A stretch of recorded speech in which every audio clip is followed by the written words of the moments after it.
Hello दोस्तों, कैसे हो सभी। आई होप सब अच्छे होंगे। तो पिछले वीडियो में हमने सिलेबस डिस्कशन किया था। इस वीडियो में हम कंप्लीट करेंगे जो हमारी यूनिट 1 है, इंट्रोडक्शन साइबर सिक्योरिटी का। ठीक है, तो इसको आप बीटेक में भी हैं तो इसको कंप्लीट कर इसका जो सिलेबस है मैंने पहले बताया है। बीटेक के अकॉर्डिंग अगर आप एमसीए भी कर रहे हैं तो भी इसको आप समझ सकते हैं। अगर नॉर्मल बेसिक नॉलेज चाहिए तो भी आप देख सकते हैं, भाई नॉलेज ये है, नॉलेज कभी वेस्ट नहीं होती। एग्जाम बीटेक के एग्जाम पॉइंट ऑफ व्यू से बेस्ट है। जितने मार्क्स का मतलब जितना पढ़ेंगे उतना ही आएगा, मतलब कुछ एक्स्ट्रा नहीं आएगा, इसी से ही आएगा। ठीक है, तो चलो अब स्टार्ट करते हैं। साइबर सिक्योरिटी क्या है, आखिर ये cyber security. Cyber security is the practice of protecting computers, mobile devices, networks, software, and data from unauthorized access, attack, damage, or theft. In simple words, cybersecurity means keeping digital information and systems safe from hackers, viruses, and cyber crimes. भाई cyber security सुनते ही hackers hackers hackers नहीं, direct ये सब नहीं सोचना है। Cyber security का मतलब होता है कंप्यूटर्स जो है, मोबाइल है, हमारे डिवाइस है, हमारा नेटवर्क, सॉफ्टवेयर और जो डेटा है, उनको अनऑथोराइज एक्सेस, अटैक और डैमेज या थेफ्ट से प्रोटेक्ट करना होता है।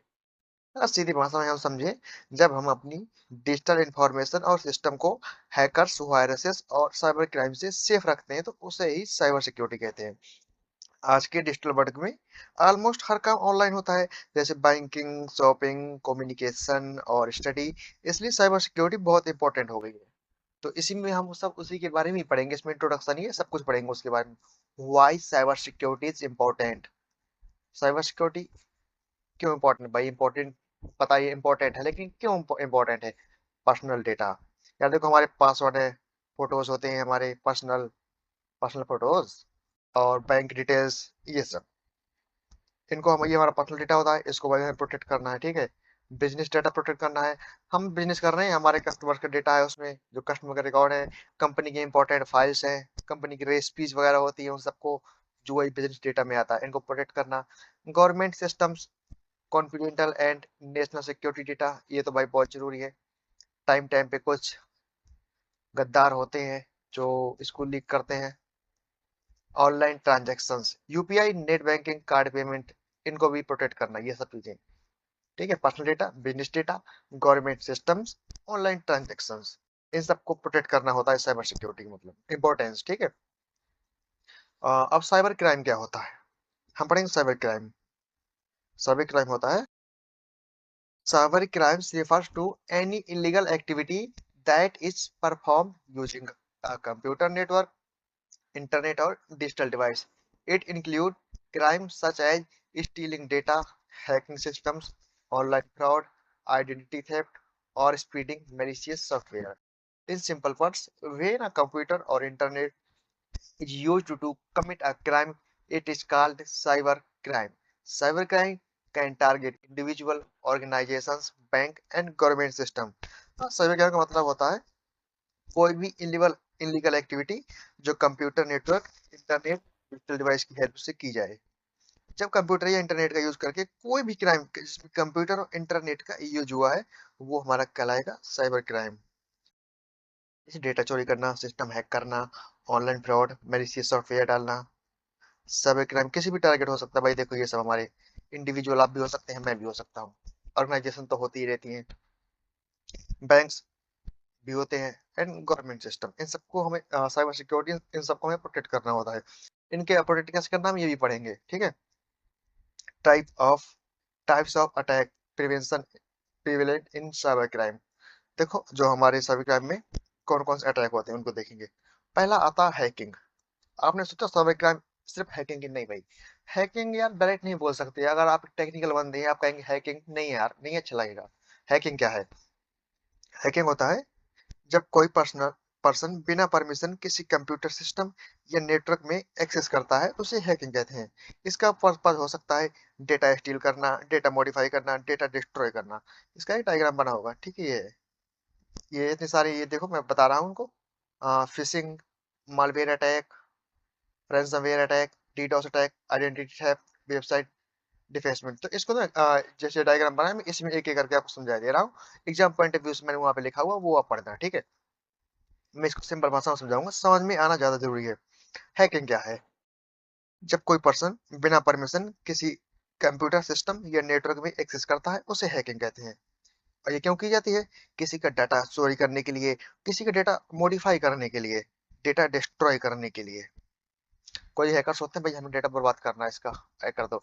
जब पता इंडिया पाकिस्तान की बात हो रही थी तो इसमें ना एक अलग वार चल रही थी, साइबर वार। दोनों कंट्रीज एक दूसरे के डेटा बचा रही थी, डिस्ट्रॉय कर रही थी, मॉडिफाई कर रही थी। कोशिश तो थी स्टील करने की, लेकिन चोरी कर नहीं पा रही थी। तो क्या हुआ था, मॉडिफाई और डिस्ट्रॉय करने की कोशिश कर रही थी। एक साइबर वार भी चल रही थी जिससे हम सब अनजान थे। फॉर एग्जाम्पल किसी का सोशल मीडिया अकाउंट हैक करना भाई। कुछ लोग होते हैं ना, भाई अगर तुम लोग कोडिंग सीख रहे हो, ठीक है, अगर आपने कोडिंग का एक वीडियो भी डाल दोगे ना स्टोरी में, तो भाई आपका दोस्त कहेगा भाई एक आईडी हैक करा दी। यार कैसे बताएं, हम हैकर नहीं है भाई। हैकर अलग होता है, ठीक है। तो हैकिंग समझ में आ गई। अब इसके बाद जो आती है हमारी फिशिंग। फिशिंग होती है मछली पकड़ना। आप सोचते हैं मछली पकड़ना, हाँ। नहीं यार, मछली पकड़ना नहीं होती, वो अलग चीज, ये फिशिंग अलग चीज होती है। फिशिंग में फेक इमेज, मैसेज या वेबसाइट भेजी जाती है। फेक ईमेल होगी या फेक मैसेज या फेक वेबसाइट, ताकि यूजर से पर्सनल इंफॉर्मेशन ली जा सके, जैसे पासवर्ड, ओटीपी, बैंक डिटेल्स, ये सब। तो होता क्या है कि आपने अगर देखो HTML CSS GS जैसा कुछ यूज किया होगा, फ्रंट एंड बनाया होगा, उसमें बैकएंड भी हम रखते हैं, ठीक है। एक पेज बनाते हैं, जैसे हमको फेसबुक का आईडी पासवर्ड चाहिए सामने वाले का। हमने उसको एक लिंक भेजा जो वीडियो जैसा होगा, ठीक है। उसमें वो क्लिक करेगा तो उसके पास एक फेसबुक जैसा, फेसबुक का फ्रंट एंड होता है ना, लॉगिन वाला, सेम वैसा ही फ्रंट एंड लॉगिन बना के हम उसको सेंड करेंगे। उसके सामने ये ओपन हो जाएगा, वो सोचेगा नहीं फेसबुक है। तो वो इसमें अगर गलती से अपना आईडी पासवर्ड या आईडी या पासवर्ड डाल दिया, लॉग इन कर लिया, भाई उसकी आईडी तो खुलने से रही, ठीक है। तो जो उसका डेटा होगा ना, लॉगिन पासवर्ड, वो पहुंच जाएगा हमारे पास। ये होती है फिशिंग। इसमें फेक वेबसाइट बना के भेजी जाती है। इसका एक केस था, वो मैं आगे बताऊंगा, मस्त स्टोरी है। इसमें क्योंकि थोड़ा सा इंट्रोडक्शन ये, ओके। जैसे example, your bank account will be blocked, click here. आपने वहां क्लिक किया और आपसे बैंक की डिटेल मांगी, बस वो डिटेल पहुंच गई उसके पास, आपका अकाउंट हो गया खाली। बस आप बैठे रहो बेवकूफ, कभी मत ऐसा करना। थर्ड नंबर पे आता है malware attack. Malware harmful software होता है जो सिस्टम को डैमेज या कंट्रोल करता है, जैसे virus, worm, Trojan, spyware. Example, pen drive लगाने के बाद लैपटॉप में वायरस आ जाना। हाँ, पेन ड्राइव कुछ होती है, कारपेट फाइल होती है, अगर लैपटॉप में लगाते हैं तो यार देखो कुछ ना कुछ लैपटॉप परफॉर्मेंस स्लो हो जाती है, नहीं हमेशा नहीं होता, कभी कभी।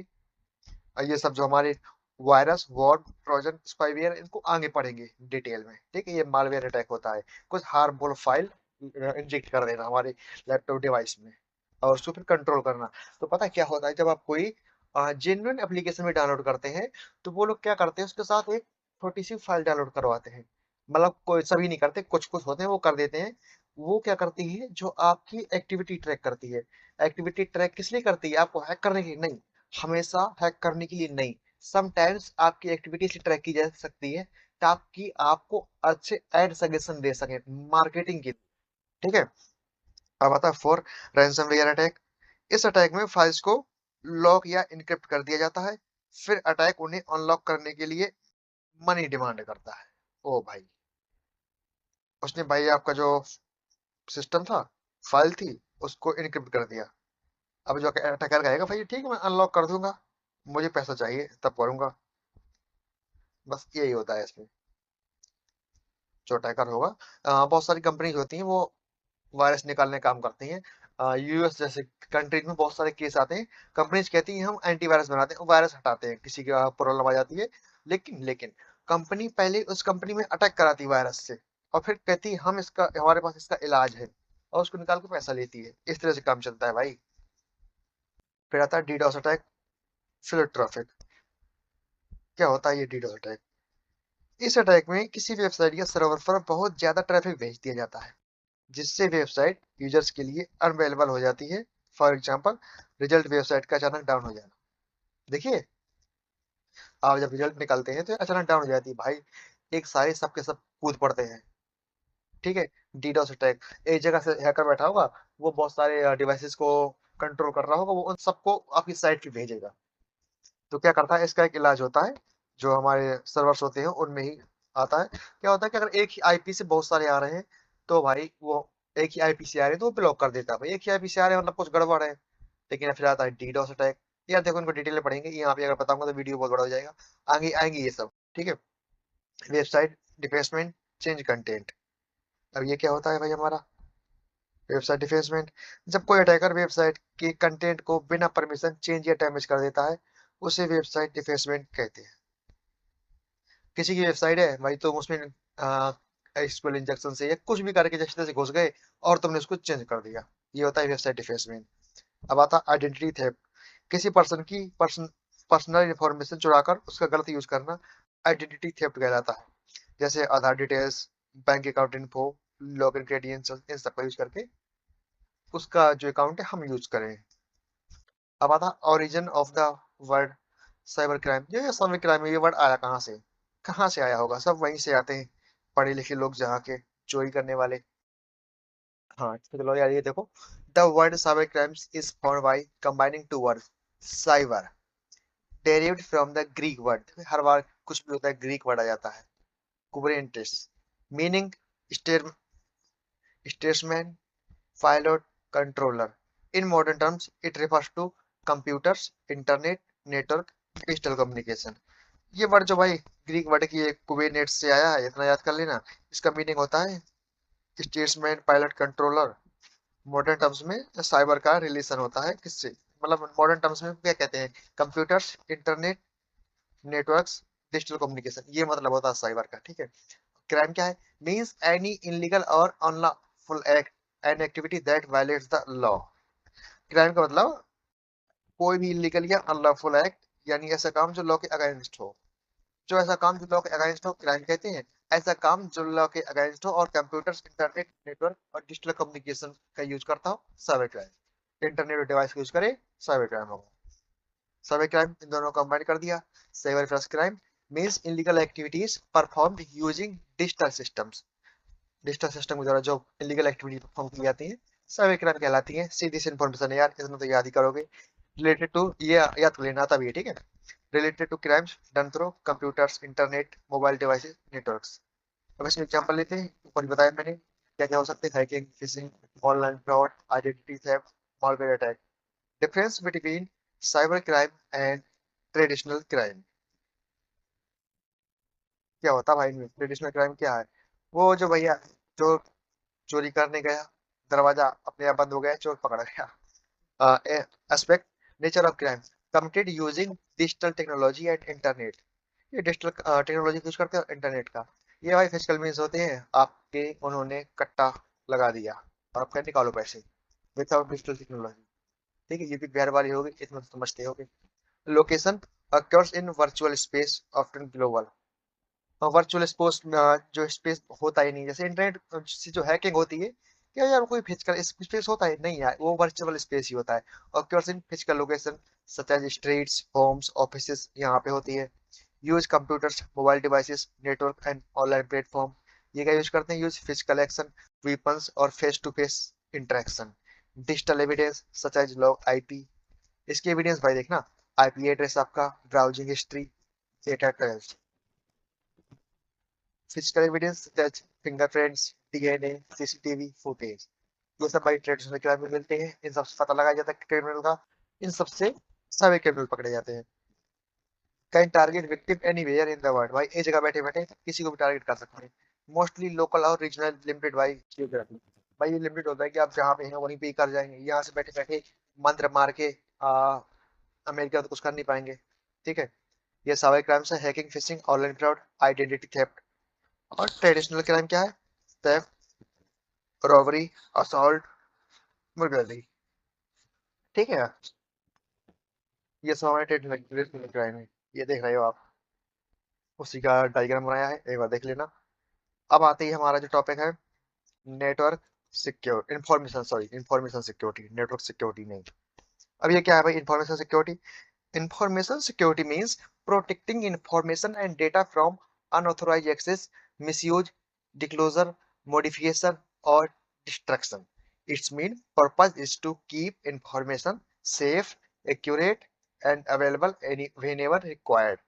It protects data in both digital form and physical forms. Computer files, database, emails, documents, record.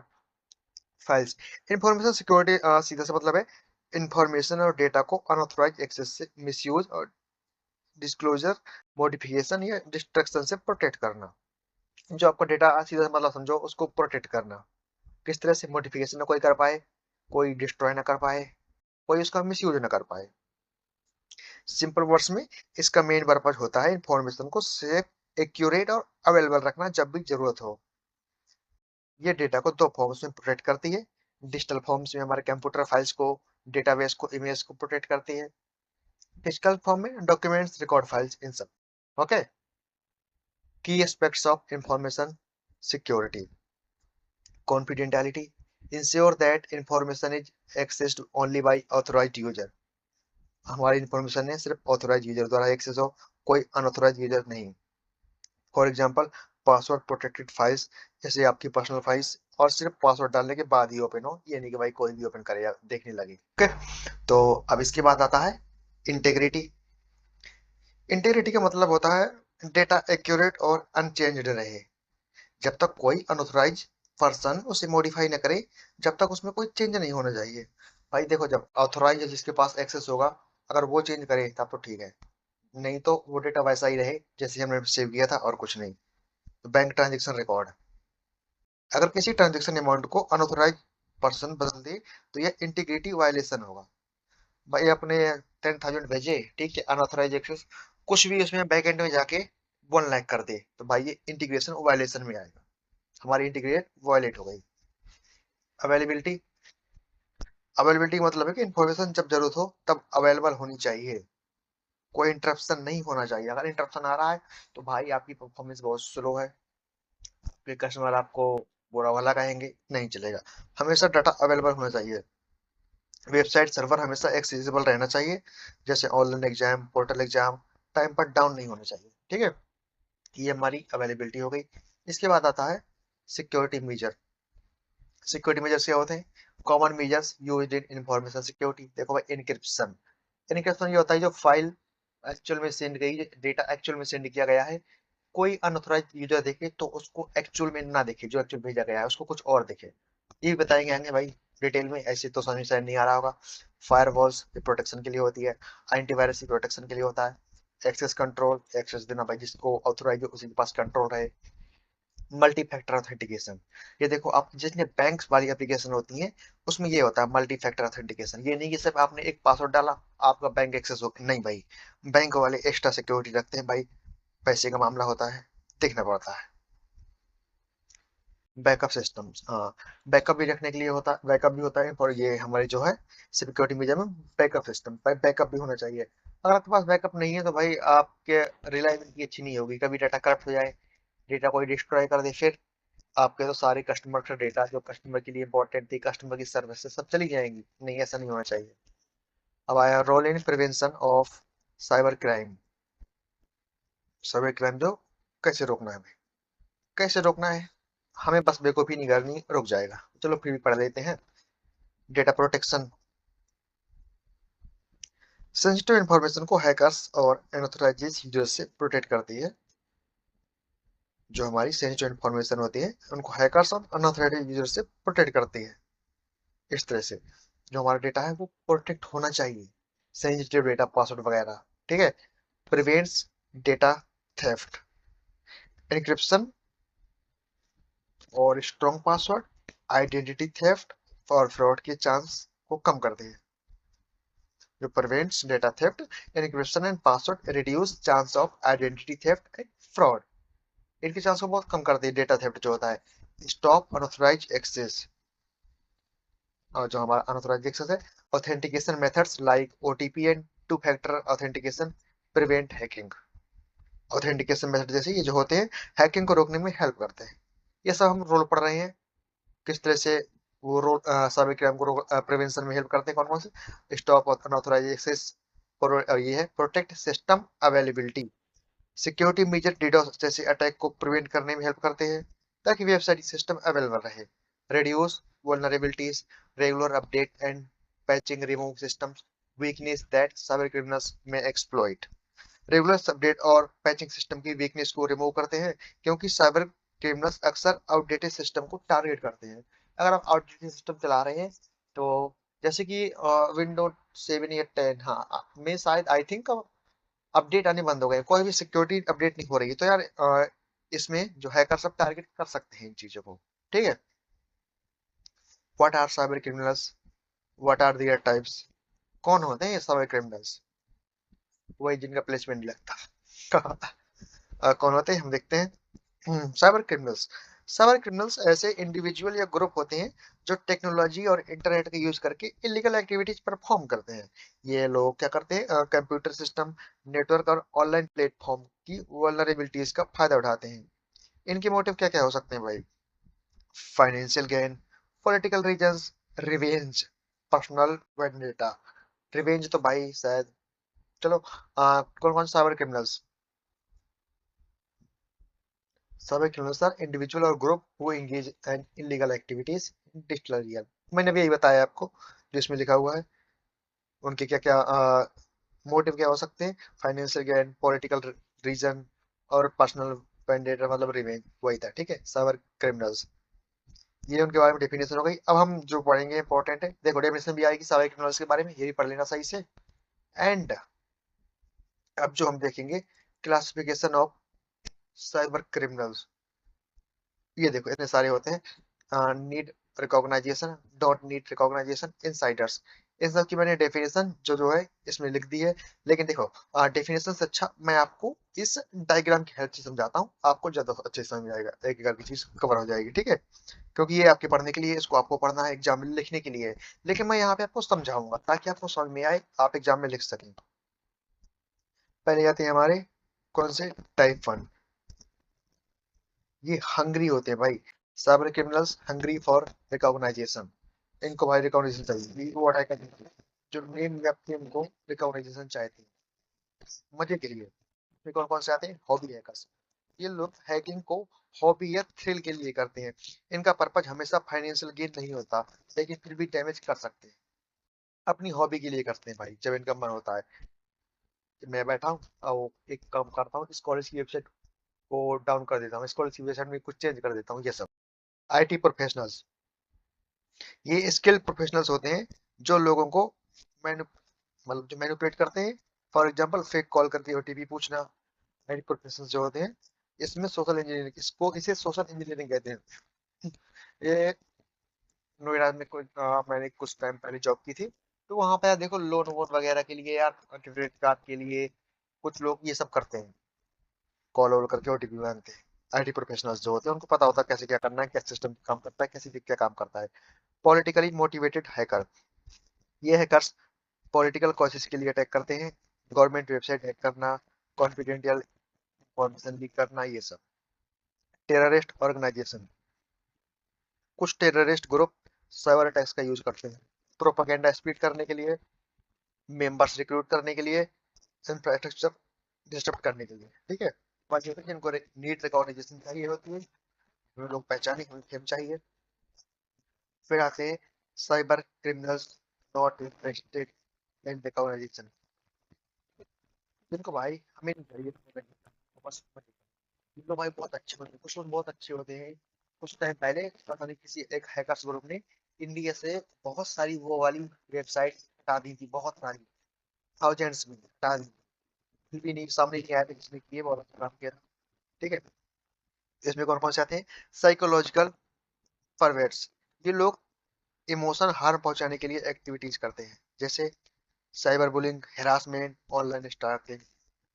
आपको देखेंगे साइबर बुलिंग करेंगे, गलत सलत कमेंट कराएंगे, आपके मैसेज भिजवाएंगे, डेथ, हाँ ऐसे होते हैं, डेथ थ्रेट, डेथ थ्रेट, ये सब करना है दिमाग से।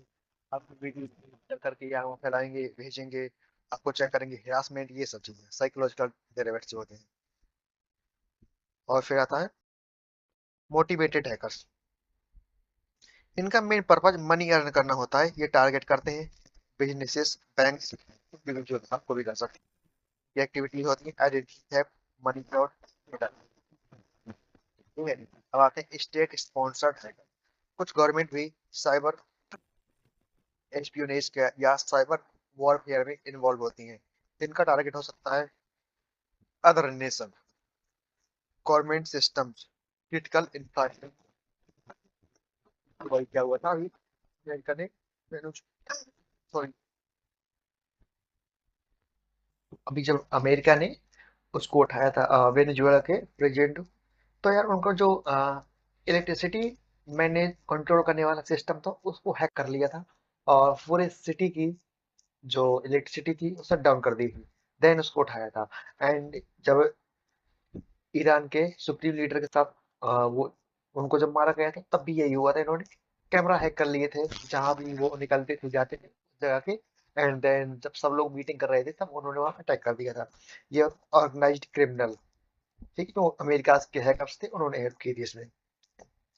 और फिर जो आते हैं हमारे इनसाइडर्स, क्या होते हैं? भाई कोई भी कंपनी होती है या कोई भी देश होता है तो उसमें कुछ इनसाइडर्स होते हैं। ये लोग ऑथोराइज होते हैं, लेकिन कभी कभी ये लोग बिक जाते हैं। पैसा वैसा भाई 200-300 करोड़ फेंक दिया तो यार ये लोग बिक गए। ये अटैकर्स ऑर्गेनाइजेशन के अंदर के लोग होते हैं, इनका एक्सेस ऑलरेडी ऑथोराइज होता है, इसलिए ये ज्यादा डेंजरस होते हैं भाई, क्योंकि ये इनको तो जो साइबर सिक्योरिटी के रूल होते हैं, इंफॉर्मेशन सिक्योरिटी होती है, वो अनऑथराइज यूजर से तो हमको प्रोटेक्ट कर सकती है, लेकिन भाई जो ऑथोराइज यूजर से उससे कैसे प्रोटेक्ट किया जाए, ये बड़ा डिफिकल्ट होता है, ये ज्यादा डेंजरस होते हैं।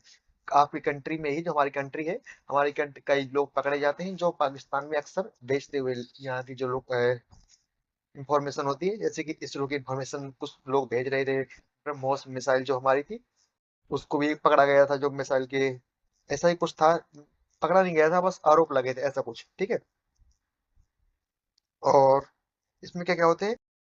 डिसग्रेडेड एम्प्लॉयज, एक्स एम्प्लॉयज या अनहैप्पी एम्प्लॉयज कंपनी सिस्टम्स का यूज मिस यूज कर सकते हैं, जैसे डेटा चोरी करना, सिस्टम सेप्टोस करना।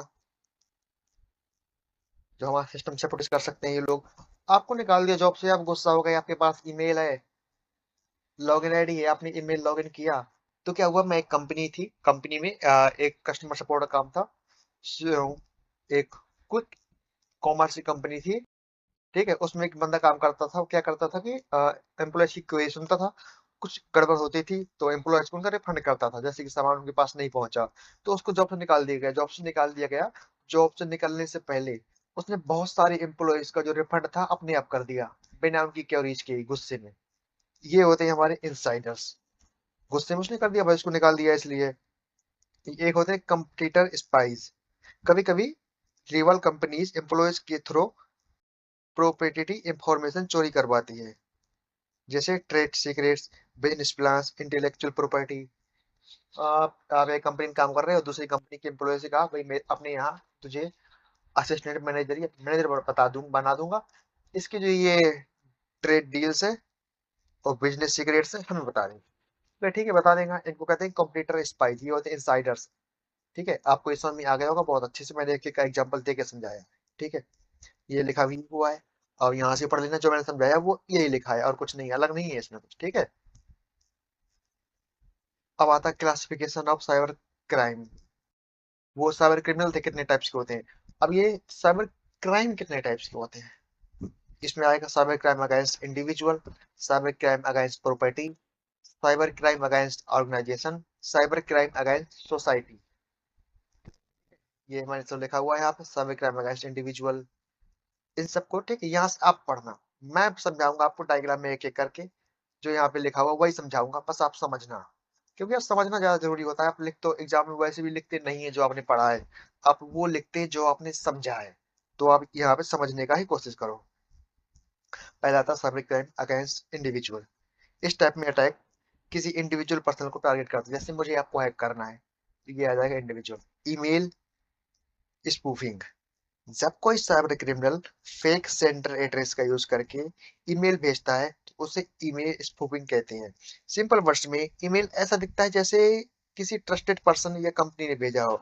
एग्जांपल, भाई आपका एसबीआई बैंक है, एसबीआई के नाम से ईमेल भेज दिया कि भैया जो आपका एटीएम था वो आ गया, ये है आपका कोड, आपने वहां पे जो लिंक होगा वहां पे क्लिक किया, अपनी बैंक डिटेल डाली, खत्म, जो आपका पैसा था खत्म, आप बैठे रह गए, बैठे रहो। फिर आता है हमारा स्पैमिंग। स्पैमिंग यार, जब बहुत बड़ी नंबर में अनवांटेड मैसेज या एडवर्टाइजमेंट भेजे जाते हैं उसे स्पैमिंग कहते हैं। अब तो लेकिन ईमेल में एआई सिस्टम है, तो वो क्या करते हैं, जो स्पैमिंग ईमेल होती है वो उनको स्पैम में ही डाल देता है, आपको भेजता ही नहीं है। एआई के साथ चीजें इंप्रूव हो रही हैं, बार बार प्रमोशनल ईमेल या मैसेज आपको आते होंगे, वही होता है। Cyber defamation. अब ये साइबर डिफेमेशन क्या होता है भाई? ये भाई साइबर डिफेमेशन वही होता है हमारा हिरासमेंट, इलेक्ट्रॉनिक्स कम्युनिकेशन का यूज करके किसी पर्सन को हिरास, थ्रेटन या स्टॉक करना। For example repeated abusive message, online threats, social media stalking, ये इसका था हिरासमेंट साइबर अटैकिंग का होता है भाई, ठीक है। स्पैमिंग हो गया हमारा, और हमारा बचा गया, तीनों तो हो गए यार, हाँ ये सब हो गए, ठीक है। अब इसके बाद आता है, ये साइबर डिफेमेशन ये होता है, फेक न्यूज फैलाना, ये सब होता है यार। और ये हिरासमेंट होता है, आपको गाली देना, रेप थ्रेट्स देना। देखना कोई कोई जब कोई लेडीज होती है, वो कोई चीज बोल देती है जो लोगों को पसंद नहीं आता, तो फिर वो रोते हुए आती है कि यार मुझको रेप थ्रेट्स मिल रहे हैं, ये मिल रही है, वही होता है हिरासमेंट एंड साइबर स्टॉकिंग। सेकंड आता है साइबर क्राइम अगेंस्ट प्रॉपर्टी। इसमें टारगेट किसी पर्सन या ऑर्गेनाइजेशन की डिजिटल प्रॉपर्टी होती है। क्रेडिट कार्ड फ्रॉड, किसी के क्रेडिट कार्ड इंफॉर्मेशन का अनऑथराइज्ड यूज करके परचेज करना, कार्ड डिटेल चोरी करके ऑनलाइन शॉपिंग करना, ये क्रेडिट कार्ड फ्रॉड होता है, बहुत होता है। आपने एक सीरीज भी देखी होगी, खैर हटाओ सीरीज की बात है। इंटेलेक्चुअल प्रॉपर्टी क्राइम्स, किसी भी इंटेलेक्चुअल प्रॉपर्टी चोरी करना या इलीगली डिस्ट्रीब्यूट करना, जैसे copyright material, patents, trade secrets, software piracy, intellectual property होती है। यार देखना, आप जैसे कि जो मूवीज देखते हैं ना, वो चोरी वेबसाइट से, वो इसी में आता है यार, इंटेलेक्चुअल प्रॉपर्टी क्राइम्स। वो भी पता है, जो आप मूवीज देखते हैं, मूवीज जैसे आपने थिएटर पे आई, किसी ने वेबसाइट में डाल दी, वो भी क्राइम कर रहा है। आप डाउनलोड करके देख रहे हैं, आप भी क्राइम कर रहे हैं, ये एक क्राइम होता है। वो तो एक्शन नहीं लेता है यहाँ पे, लेना चाहे तो भाई आपके ऊपर एक्शन हो सकता है। इंटरनेट टाइम थेफ्ट, किसी दूसरे पर्सन के इंटरनेट सर्विसेज का अनऑथराइज यूज करना, वाईफाई चोरी करना, बैंडविड्थ यूज करना। तुम भाई किसी का वाईफाई चोरी कर रहे हो, ये होता है इंटरनेट टाइम थेफ्ट, ठीक है।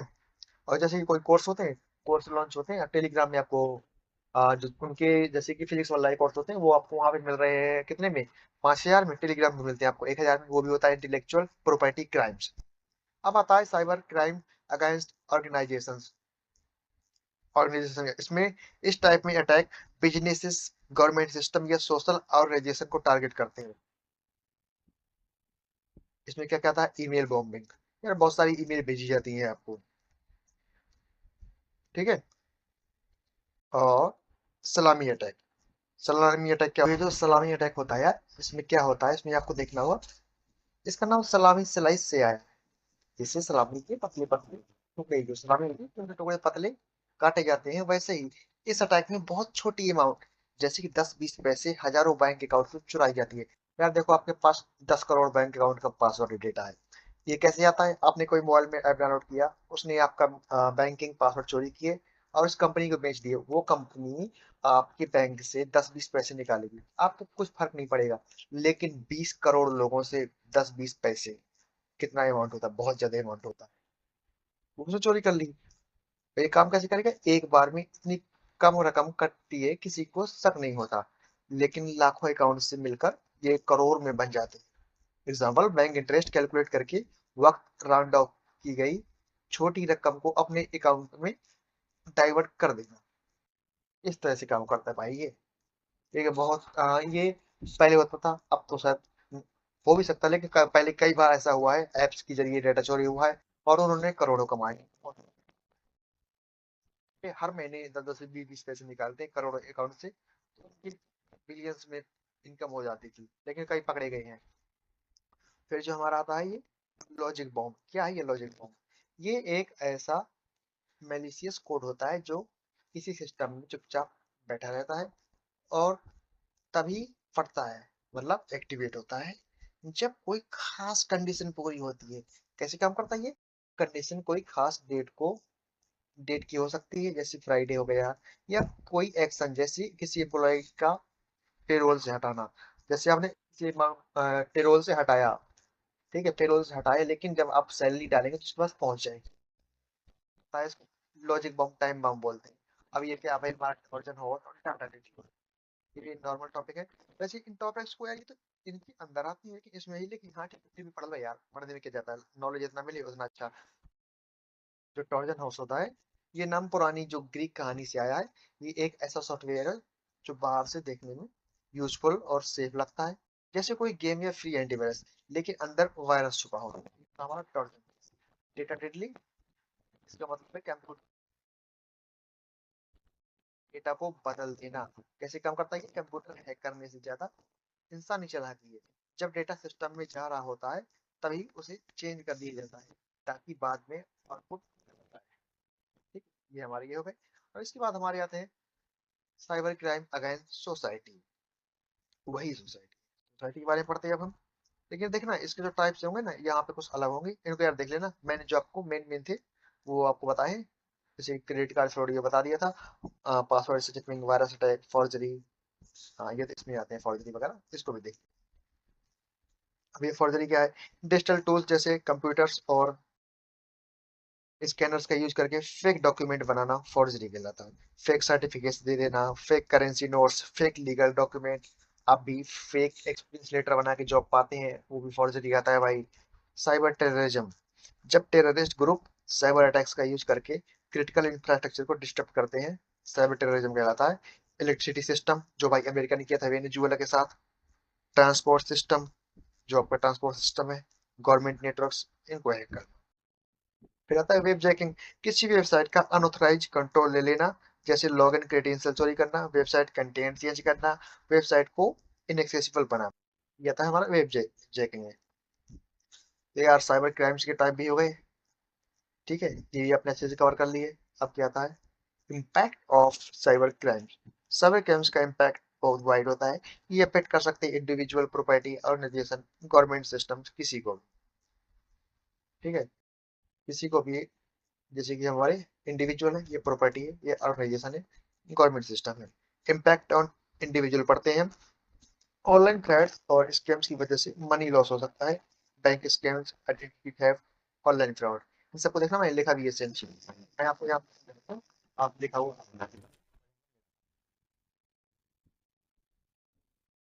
ओके, कहाँ पे थे हम? हाँ यहाँ पे। इंडिविजुअल, इसमें क्या हो सकता है? फाइनेंशियल लॉस हो सकता है आपका। प्राइवेसी इन्वेंशन हो सकता है आपका, मतलब पर्सनल डाटा अनऑथराइज्ड यूजर के पास चला जाता है।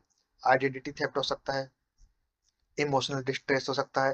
देखो साइबर बुलिंग से हिरासमेंट और स्टार्टिंग से इमोशन हार्म होता है।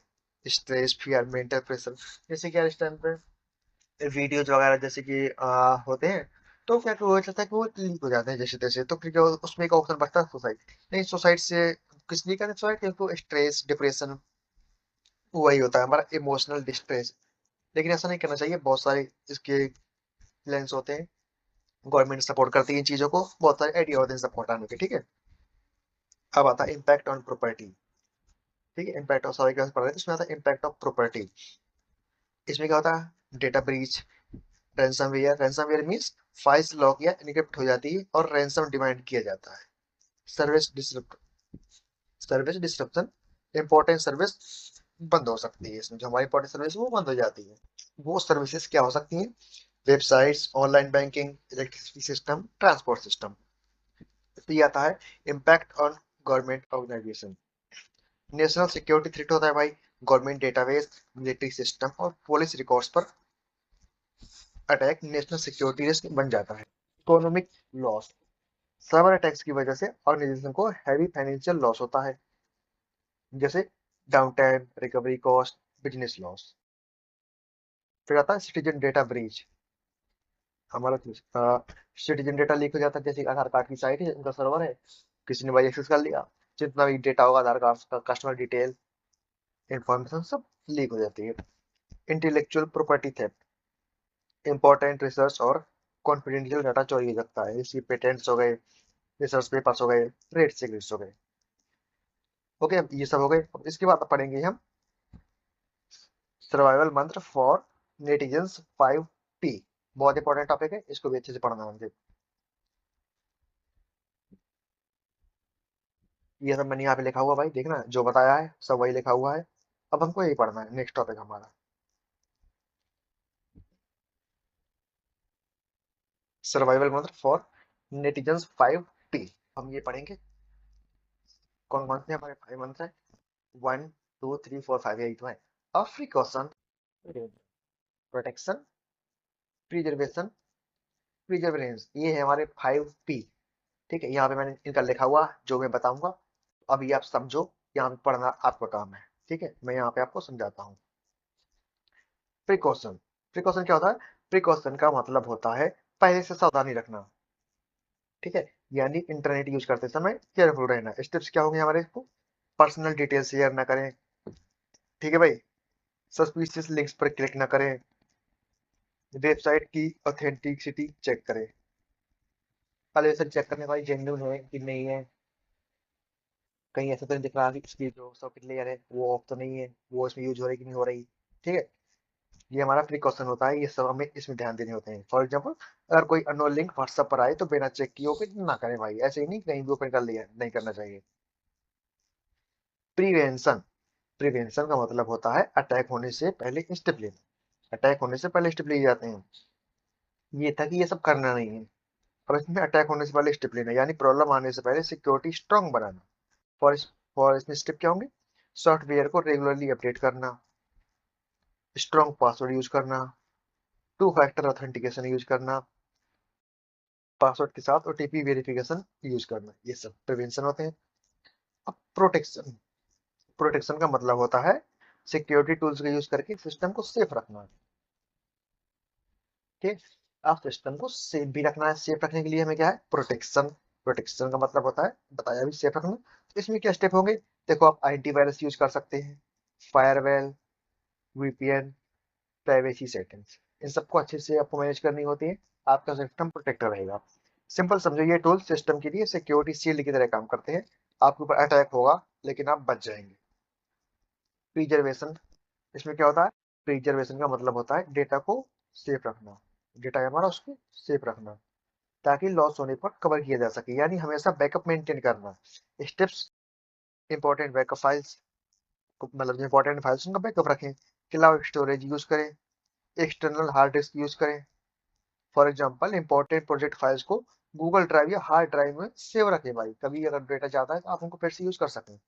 प्रिजर्वेंस, ठीक है, इसमें प्रिजर्वेंस में क्या आएगा? प्रिजर्वेंस का मतलब होता है लगातार अलर्ट और अपडेट रहना। साइबर सिक्योरिटी एक वन टाइम प्रोसेस नहीं है, इसे कंटिन्यूअसली मेंटेन करना पड़ता है। इसमें क्या स्टेप होंगे? चेक अकाउंट रेगुलरली, नए साइबर थ्रेट्स के बारे में लर्न करो, जो नई चीजें आती है, जरूरत पड़ने पर पासवर्ड चेंज करो। पासवर्ड वैसे ही हमको हर 6 महीने में चेंज करते रहना चाहिए, अच्छी चीज होती है। ये हमारे 5 P थे। ठीक है, जो हमें पढ़ चुके हैं अच्छे से, और इनको भाई याद कर लेना, आज आ भी सकते हैं। ठीक है, इनको जो मैंने बताया है वो यहीं पे लिखा है सबके बारे में। ठीक है, इतना पढ़ लिया। उसके बाद आता है हमारा जो नेक्स्ट टॉपिक है, cyber offence. Cyber offence refer to illegal activities committed using computers, networks, internet और digital devices. These offenses are performed to steal data, damage system, commit fraud और disrupt online services. Cyber offence उन illegal activities को कहा जाता है computer network या internet या digital device की हेल्प से की जाती है। इनका पर्पस होता है डेटा चोरी करना, system damage, fraud, online services disturb. Simple word में सीधा सा कहें, डिजिटल वर्ल्ड में किए गए क्राइम साइबर ऑफेंस, बस इतना ही है। इसमें हम देखते हैं क्या common cyber offence: hacking, fishing, online fraud, identity theft, data theft, malware attacks, DDoS attack. I think इनको ऊपर देखा था हमने, है ना? फिर से देख लीजिए, चलो कोई बात नहीं।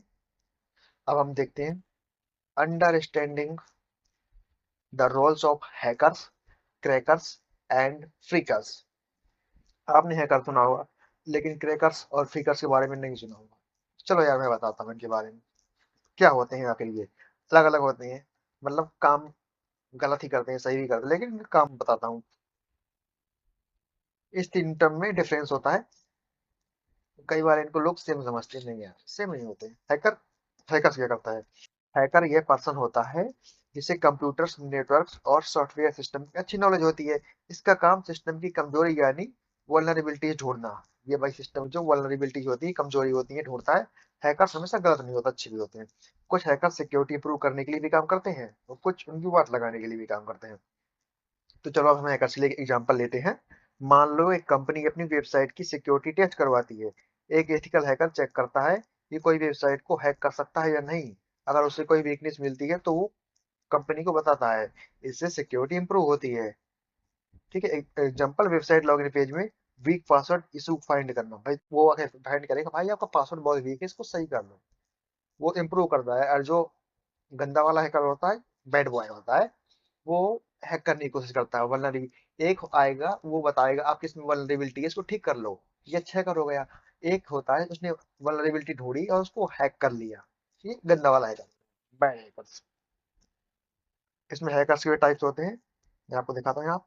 White hat hackers, black hat hackers, grey hat hackers. Black hat hackers क्या होते हैं? ये मेलिशियस हैकर होते हैं। इनका पर्पज हार्म करना होता है, जैसे डेटा चोरी करना, फ्रॉड करना, हैकिंग करना। ब्लैक हैट वाले, ठीक है, ब्लैक हैट वालों से सावधान। ग्रे हैट हैकर, ये एथिकल हैकर और अनएथिकल के बीच काम करते हैं। कभी सिक्योरिटी इंप्रूव करते हैं, लेकिन बिना परमिशन भी सिस्टम टेस्ट कर सकते हैं। मतलब इनका भरोसा नहीं है, कुछ भी कर सकते हैं। तो ये ग्रे हैट हैकर्स जो होते हैं हमारे। हमारे जो व्हाइट हैकर्स होते हैं, ये एथिकल हैकर्स होते हैं जिंदा। इनका पर्पस सिक्योरिटी इंप्रूव करना होता है। ये कंपनी की परमिशन से सिस्टम टेस्ट करते हैं, सब कुछ कंपनी की परमिशन से करते हैं। फिर आता है हमारा भाई ये क्रैकर्स। क्रैकर क्या करता है? क्रैकर वह पर्सन होता है जो सिस्टम या सॉफ्टवेयर की सिक्योरिटी को तोड़ता है। इनका मेन पर्पज अनऑथोराइज्ड एक्सेस लेना या नुकसान पहुंचाना होता है। सिंपल वर्ड्स में, सिक्योरिटी तोड़ने वाला पर्सन क्रैकर। फॉर एग्जाम्पल, मान लो कोई पेड सॉफ्टवेयर है, जैसे एंटीवायरस। कोई पर्सन उसकी लाइसेंस प्रोटेक्शन रिमूव करके उसे फ्री में यूज करने लायक बना दे, उसे कहते हैं क्रैकिंग। क्रैकिंग करने मतलब क्रैकर कहलाता है। या किसी का पासवर्ड ब्रेक करके अकाउंट एक्सेस करना, ये सब हमारा अकाउंट करता है भाई क्रैकर है। काम करना है, क्रैक करना है इसका। Password cracking, breaking, encryption breaching and bypassing software security, removing licence protection. Paid software को इलीगली क्रैक करके फ्री में यूज करने लायक बनाते हैं ये लोग। जो भी आप जैसे कैपकट यूज करते हैं बहुत सारे एडिटर्स, तो उसका इंडिया में बैन भी है, फिर भी यूज करते हैं उसको। एपीके डाउनलोड करके क्रैकर्स ही हमारे बनाते हैं ये। देखो ये किसी किसी के लिए अच्छे होते हैं, जिनको पैसा नहीं देना है। बहुत सारे सॉफ्टवेयर हैं जो हमको पैसे मिलते हैं, लेकिन ये लोग फ्री में प्रोवाइड कराते हैं। तो भाई किसी के लिए तो भगवान ही है, लेकिन उनका भी एक मकसद होता है उसके पीछे। फिर हमारे आते हैं फ्रीकर्स। फ्रीकर्स टेलीकॉम और सिस्टम, फोन सिस्टम को एक्सप्लॉइट करते हैं। ये भाई टेलीकॉम होता है, इन सब के बारे में इनको एक्सप्लॉइट करते हैं, देखना। जैसे कि कहाँ गया, इसके बारे में हम पढ़ते हैं। फ्रीकर्स।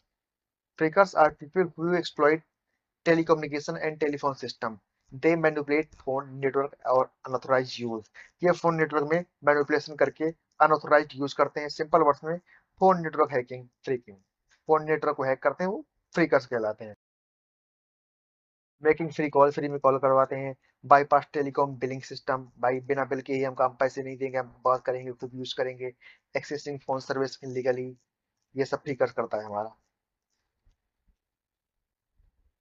सिंपल वर्ड्स में, फोन नेटवर्क हैकिंग, ब्रेकिंग, बस इतना ही है इसका। आपको तीन चीज समझ में आ गई। ये बना हुआ है यहाँ पे भाई, ये हैक कर रहा है भाई।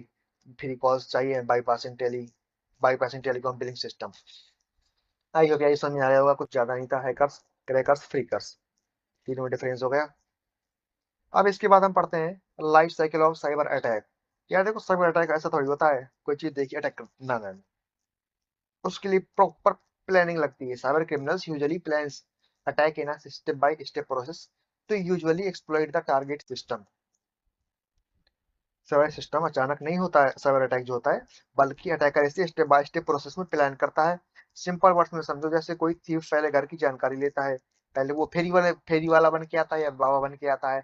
आपका घर देखता है, आप कितना पैसा रखते हैं, पैसों की बातें करते हैं, क्या खरीदते हैं, सब देख तो लेके आता है। सेम वही चीज। सिंपल वर्ड में समझो, जैसे कोई थीफ पहले घर की जानकारी लेने आया, फिर चोरी की प्लानिंग करता है। वैसे ही साइबर क्रिमिनल भी अटैक का स्टेजेस में परफॉर्म करता है। इसके मेन स्टेज ये हो सकते हैं, बताता हूँ क्या हो सकते हैं। ये रिकॉग्नाइजेशन, वेपनाइजेशन, डिलीवरी, इनके के करीब पढ़ते हैं हम, ठीक है, सब समझ में आएगा। रिकॉग्नाइजेशन, ठीक है, इसमें हम क्या पढ़ेंगे? रिकॉग्नाइजेशन में पढ़ेंगे हम,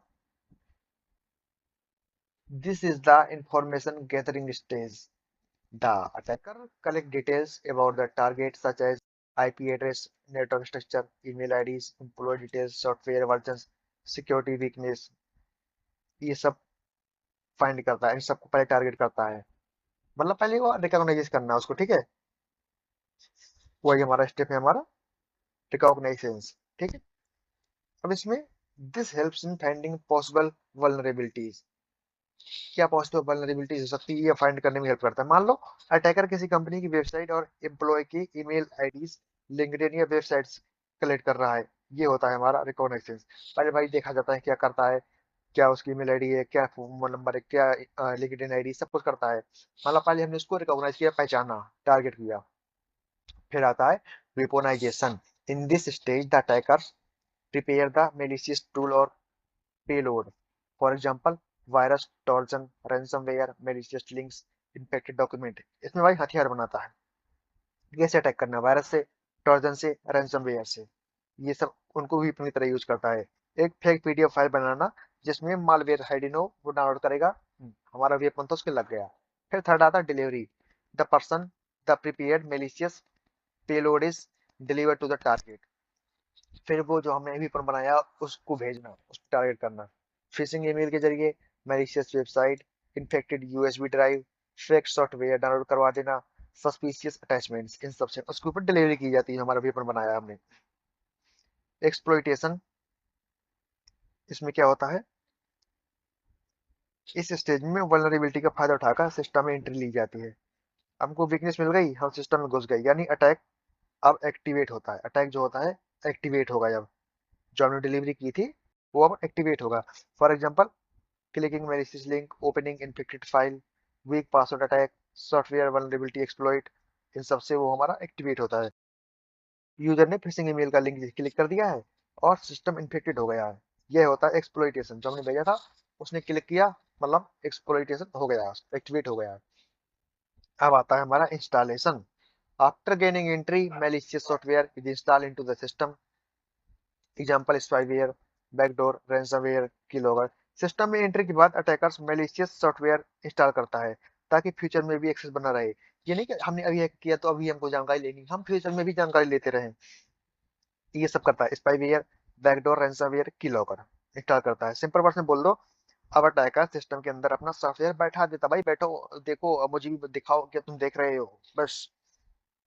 कीलॉगर इंस्टॉल करना, जो कीबोर्ड के टाइप्ड पासवर्ड कैप्चर करेगा। आपने जो कीबोर्ड में जो टाइप पासवर्ड करेंगे, जो टाइप करेंगे, वो उसको दिखेगा इसने कीबोर्ड में ये बटन प्रेस किया है। ये सब पढ़ेंगे अपने की लॉगर जो होते हैं, बैकडोर होते हैं, मॉनिटरिंग डिवाइसेस होते हैं, मॉनिटरिंग सॉफ्टवेयर होते हैं, ये सब पढ़ेंगे। हाँ, फिर आता है command and control. The attacker establish remote communication with the infected system. This allow them to control the device, send commands, steal data, speed malware further. Attacker अपने लैपटॉप में से विक्टिम के सिस्टम को रिमोट कंट्रोल करता है। अब किससे, command send करता है, यहीं से डेटा भी चोरी कर सकता है, मॉलवेयर को और भी स्पीड भी कर सकता है, बढ़ा सकता है। इसके बाद आता है एक्शन और objective. This is the final stage where the attacker perform the main objective. Objectives में include data theft, financial fraud करेगा भाई ये वो, सर्विस डिस्ट्रप्शन करेगा, डिलीट करेगा फाइल आपकी, स्पाइंग करेगा, रैंसमवेयर डिमांड करेगा। अटैकर अपने लैपटॉप से, मतलब कंपनी या कस्टमर डेटाबेस चोरी करेगा या फाइल इनक्रिप्ट करके पैसे मांगेगा, उसको हो जाइए पैसा। ये इसका एक्शन होता है, ऑब्जेक्टिव होता है, ठीक है। पढ़ लिए हमने कैसे अटैक होता है स्टार्टिंग से लेकर लास्ट तक, ठीक है। अब पढ़ते हैं हम सोशल इंजीनियरिंग। एग्जाम में जब मैं एग्जाम दिया था तो भाई ये आया था, अच्छे से पढ़ना, ठीक है। एक यार एक एग्जाम्पल और देख लो यार इसका, कहाँ गया ये, इस चीज का। स्टूडेंट खुद, मतलब जैसे हमारे कोई स्टूडेंट है, स्टूडेंट नहीं है यार, क्या बोलते हैं, यहाँ से देखते हैं। पहले अटैकर जानकारी कलेक्ट करता है, फिर अटैक टूल बनाता है, फिर उसे बेचता है, सिस्टम में एंट्री लेता है, एक्टिवेशन होता है, मालवेयर इंस्टॉल करता है, रिमोट कंट्रोल लेता है, और आखिर में डेटा चोरी या फ्रॉड करता है, जो उसका ऑब्जेक्शन है। पैसा मांगेगा या कुछ भी करेगा, बस ये स्टेप थे हमारे। अब तो समझ में आ गए होंगे। सॉरी। अब इसके बाद पढ़ते हैं हम, कहेंगे भाई आ जाओ सॉफ्टवेयर सोशल इंजीनियरिंग, सॉरी यार, सॉफ्टवेयर इंजीनियरिंग आ जाता है बार बार। Social engineering is a technique used by cyber criminals to manipulate people psychologically in order to obtain confidential information or unauthorized access. Instead of attacking system directly, the attacker targets human behavior, trust, fear और emotion. Social engineering एक ऐसी technology होती है जिसमें cyber criminal सीधे system पर attack नहीं करता, बल्कि इंसान के माइंड से खेलता है, माइंड और बिहेवियर को टारगेट करता है। सिंपल वर्ड्स में अटैकर लोगों को साइकोलॉजिकली मैनिपुलेट करता है ताकि उनसे कॉन्फिडेंशियल इंफॉर्मेशन ले सके। मतलब सिस्टम नहीं, ह्यूमन वीकनेस टारगेट होती है। ये मेनली इन चीजों को स्टोर करने के लिए की जाती है। Password, OTP, bank details. तो यार देखो, एजेंट्स के बीच हनी ट्रैप नाम की चीज होती है। मतलब कि कोई भी अगर डिप्लोमेट्स होते हैं बाहर घूमने गए, तो कोई भी एजेंसी वाले होते हैं, सीआईए, एनआईए, किसी ने एक लड़की भेजी, उस लड़की से उसकी दोस्ती हो गई, दोनों की दोस्ती हो गई, दोनों साथ घूमे फिरे, फिर वो यार लड़की ब्लैकमेल करने लगते हैं। लड़की नहीं कर रही, कर तो रही एजेंसी जो उसके पीछे सीआईए, एनआईए, इसको टारगेट किया। फिर ये से कहेंगे भाई अपने जो न्यूक्लियर प्रोग्राम के डेटा था हमको दे दो। इन्होंने डायरेक्ट सिस्टम पे अटैक नहीं किया, इन्होंने ह्यूमन बिहेवियर इसको फंसाया, हनी ट्रैप किया और इससे डेटा ले लिया। जो न्यूक्लियर प्लांट्स की डेटा था वो ले लिया। इस तरह से होता है। ठीक है, एग्जांपल दे दिया आपको। फॉर एग्जांपल भी एक और एग्जांपल देख लो अगर आपको देखना। जैसे कोई पर्सनल बैंक एम्प्लॉय बनाकर कॉल करे और बोले सर आपका अकाउंट ब्लॉक होने वाला है, ओटीपी बताइए, तो ये सोशल इंजीनियरिंग है। ठीक है, ये भी समझ में आ गया होगा। क्लासिफिकेशन ऑफ सोशल इंजीनियरिंग, जो अब सोशल इंजीनियरिंग की क्लासिफिकेशन क्या होती है ये देखेंगे हम।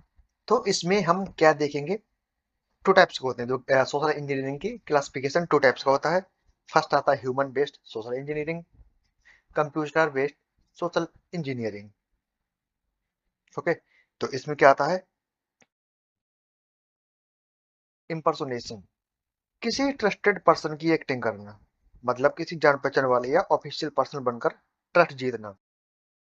एग्जाम्पल, किसी स्टूडेंट को टीचर बनकर मैसेज करना और पासवर्ड मांगना, ये होता है हमारा इम्पर्सोनेशन। आया जैसे कि क्या कहते हैं, किसी की कॉल आई, मैं तुम्हारे बीटेक एग्जाम है, मैं इसमें मार्क्स बढ़वा दूंगा, बस अपना जो आईडी पासवर्ड है आप ये वीडियो का ईआरपी लॉगिन का वो दे दो और इतने पैसे दे दो। ठीक है, मैं तुम्हारे अधिकारी बोल रहा हूँ, मेरे पास ऐसी कॉल आई थी, तो फिर मैंने उसको थोड़ा सा खड़ा, वो कहानी अलग है। ऐसे करते हैं ये। और फिर आता है यूजिंग अ थर्ड पार्टी, किसी तीसरे व्यक्ति का नाम यूज करके ट्रस्ट बनाना। एचआर मैनेजर ने मुझे भेजा है, प्लीज लॉग इन दे दीजिए। नहीं देना चाहिए भाई, किसी भी कंपनी काम करो तो वहां पे किसी भी कंपनी काम करने का रूल होता है, अपने अलावा एचआर हो, मैनेजर हो, असिस्टेंट मैनेजर हो, बॉस हो, कभी भी अपना आईडी पासवर्ड उस कंपनी का किसी को नहीं देना, कभी भी ओनर को भी नहीं देते हैं, वहां पे पहला रूल होता है। सोल्जर सर्फिंग, किसी पर्सन की स्क्रीन या कीवर्ड को देखकर इंफॉर्मेशन चोरी करना। फॉर एग्जाम्पल, एटीएम पर किसी का पिन पीछे खड़े होकर देख लेना। देखो यार, इतनी छोटी छोटी चीजें हैं ये। सोशल इंजीनियरिंग ये होती है। आप किसी के पीछे खड़े हैं और देख रहे हैं भाई, ओ भाई क्या कर रहा है, देख लो। मैं तो देखता ही नहीं, तो अपने दोस्तों को सारे का पता भी है, पर लगता है उन लोगों के साथ सोशल इंजीनियरिंग करता हूँ, ह्यूमन बेस्ड। अब आता है डंपस्टर ड्राइविंग, डिस्कार्डेड डॉक्यूमेंट या डस्टबिन से सेंसिटिव इंफॉर्मेशन निकालना। पुराने ऑफिस पेपर से एम्प्लॉय डिटेल्स लेना। पता है किसी इंसान के बारे में कुछ पता करना है, मनी हाइस्ट एक सीरीज थी, मैंने उसमें जाना था, किसी इंसान के बारे में कुछ भी पता करना है तो पहले उसका डस्टबिन देखो। जो फॉरेंसिक वाले होते हैं जब जाते हैं तो डस्टबिन चेक करते हैं, इसमें जरूर वो डेटा होगा जो अपने मिटाना चाह रहा होगा। ठीक है। B, computer based social engineering, इसमें कंप्यूटर या ऑनलाइन टूल्स का यूज किया जाता है। Fake emails, malicious attachment, popup windows, fake login या वार्निंग पॉपअप दिखाना। Your computer is infected, log in to fix. अब लॉग इन करेंगे और डेटा गया। ठीक है, यही था जो मैंने बताया, ह्यूमन बेस्ड और कंप्यूटर बेस्ड। अब तो समझ में आ गई होगी सोशल इंजीनियरिंग। अब इसके बाद हम क्या पढ़ेंगे, इसके बाद क्या टॉपिक है भाई हमारा, साइबर स्टैकिंग। चलो इसको भी देखते हैं, ये भी समझ में आएगा। मुझे लगता है धीरे धीरे सब समझ में आ ही जाएगी। चलो अभी और जितना पढ़ा उतना और बचा है यार। मैं सोच रहा था खत्म होने वाला है, नहीं खत्म होने वाला है ये। साइबर स्टैकिंग का मतलब होता है किसी पर्सन को रिपीटेडली ऑनलाइन हरास, थ्रेटन या मॉनिटर करना। ये होता है हमारा साइबर स्टॉक। क्यों स्टॉक करते हैं भाई ऑनलाइन किसी को, आप किसी की रील देख रहे हो, किसके साथ जा रही है, कहाँ जा रही है, नहीं देखना चाहिए, गंदी बात। ठीक है, ये कैसे किया जाता है? सोशल मीडिया के साइबर स्टॉकिंग। हाँ देखो, साइबर स्टॉकिंग की एक स्टोरी बताता हूँ। तो मेरी फ्रेंड की एक फ्रेंड थी, उसकी शादी हो रही थी वाया शादी.com। तो भाई जो शादी.com थी, वो लड़का था, वो एक अच्छी खासी गवर्नमेंट जॉब पे था, बहुत अच्छी, अच्छा बड़ा ऑफिसर था डिस्ट्रिक्ट पे, एक लेवल की जॉब थी। कुछ बोलते हैं इंग्लिश में यार, मुझे समझ में नहीं आ रहा क्या बोलते हैं, वो था। तो मुझे उसने एक बारे में उसको पता करना था कि ये शादीशुदा तो नहीं है यार। तो उस मेरी फ्रेंड ने बताया कि तुम पता कर सकते हो। मैंने कहा यार हाँ। तो यार मैंने साइबर स्टॉकिंग की 3 डेज लगे। 3 डेज में 7 साल पुरानी उसकी एक भांजी थी। उसकी भांजी थी जो जिसकी शादी हो चुकी थी, ठीक है।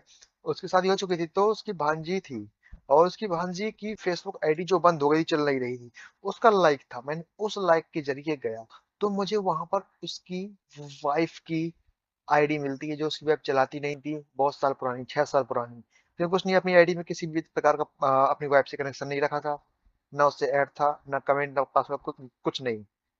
तो वहां से मुझे उसकी फोटो मिली, तो इस तरह से मैंने उसकी लाइफ बचा ली। उसने मुझे थैंक यू बोला, और अब उसकी शादी भी हो रही है, तो उसने मुझे भेजा भी है।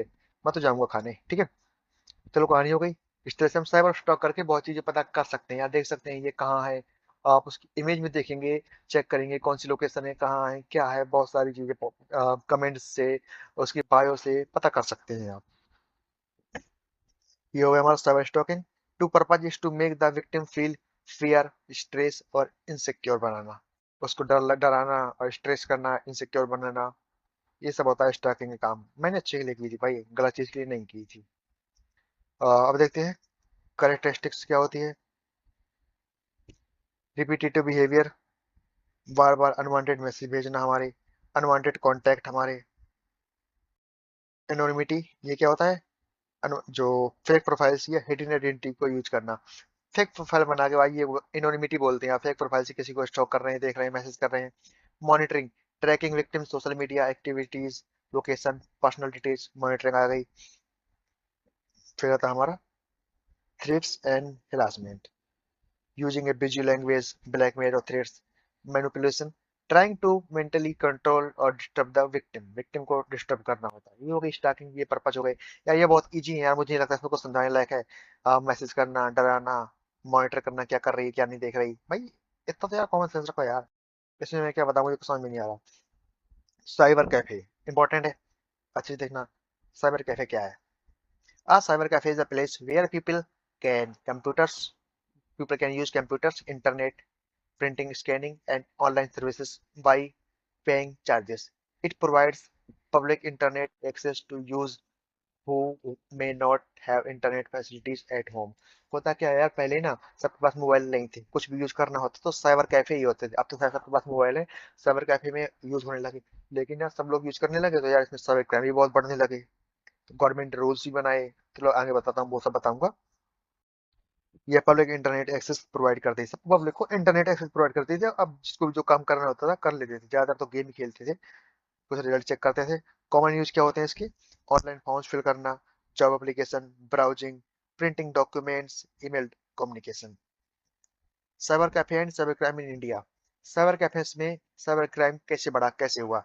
Cyber cafes are sometimes associated with cyber crimes because they provide public and shared internet access। भाई जो पब्लिक शेयर सिस्टम होते हैं उनमें कभी कभी कुछ प्रॉब्लम आती है। या देखो सभी लोग सिस्टम को यूज कर रहे हैं, आपका डेटा आपने लॉग इन किया है, आपने लॉग आउट किया है या नहीं किया है, अपना डेटा वहीं पे रखा, भूल गए हैं, चले गए हैं, तो प्रॉब्लम आती है। अब हम इसमें देखते हैं क्या क्या होता है। Understanding cyber crimes, public access and share system. पहले हमारा आता है क्या? Terrorist communication. टेररिस्ट कम्युनिकेशन में क्या आएगा? सम क्रिमिनल्स मिसयूज करके for secret communication, illegal planning and anonymous access. पहले जो इंडिया में अटैक होते थे ना, इंटरनेट सबके पास नहीं था, मोबाइल भी उनके पास नहीं होते थे, जो पाकिस्तान से भेज जाते थे, तो वो साइबर कैफेज का यूज ही करते थे। तो कई बार होता था जब चेकिंग होती थी, तो सब एजेंसी थी अपनी, साइबर कैफे वाले को उठाते थे। फिर वो उसके सीसीटीवी में देखा जाता था कौन था यहाँ पे, क्या था, कैसे था। बहुत केस ऐसे सॉल्व हुए हैं हमारे। ऑनलाइन फ्रॉड, साइबर कैफेज में भी यूज्ड फॉर, देखो फिशिंग के लिए यूज किए जा सकते हैं, फेक ट्रांजेक्शन के लिए, आइडेंटिटी थेफ्ट के लिए, फाइनेंशियल फ्रॉड के लिए। Illegal content, they may be miss use for accessing और डिस्टर्बिंग इलीगल कंटेंट। जैसे डार्क वेब में जाके भाई कुछ लोग कुछ चुल होती है डार्क वेब में जाने की, ये सब इलीगल होता है, डिस्टर्बिंग इलीगल कंटेंट, मतलब डायरेक्ट इलीगल नहीं होता है यार, मतलब कुछ सेलिंग देख सेलिंग बाई सेल करना बाई करना ये सब होता है। malware speed, share system can be speed, virus देखो सिस्टम शेयर होते थे, सब लोग सेम वाईफाई यूज करते थे, सेम इंटरनेट यूज करते थे। स्पाईवेयर, ट्रोजन, रैंसमवेयर, कोई भी बंदा आता था अगर बैठा बैठे उसने भाई पेनड्राइव लगा दी, पेनड्राइव लगा दी तो भाई अब उसने पेनड्राइव लगा के उसमें वायरस डाल दिया, जो भी अब यूज करेगा उसका डेटा भाई वो आराम से देख सकता है।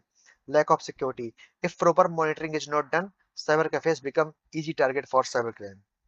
प्रॉपर मॉनिटरिंग नहीं होती थी भाई, सिर्फ बिजनेस के लिए खोल दी गई थी उस टाइम पे, इतने टाइम सिक्योरिटी मेजर भी नहीं होते थे पहले। अब तो भाई बहुत है, हद से ज्यादा है। ठीक है।